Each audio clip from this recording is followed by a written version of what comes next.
গ্রামারের এই সেকেন্ড এপিসোডে আজকে আমরা মডাল ভার্বস নিয়ে আলোচনা করব। মডাল ভার্বস থেকে প্রতি বছর অনেক পরীক্ষায় প্রশ্ন থাকে।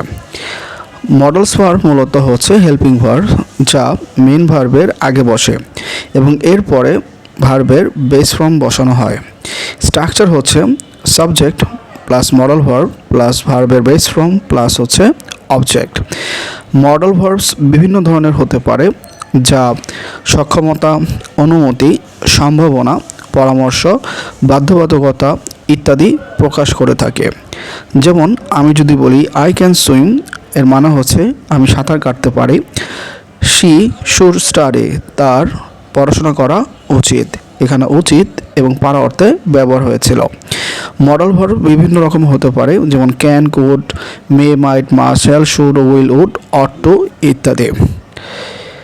আচ্ছা, এখন আমরা ব্যবহার দেখব। ক্যান মানে সক্ষমতা বোঝায়, মে মানে অনুমতি বোঝায়, মাইট মানে সম্ভাবনা বোঝায়, শুড মানে পরামর্শ, মাস্ট মানে বাধ্যবাধকতা, উইল মানে ভবিষ্যৎ।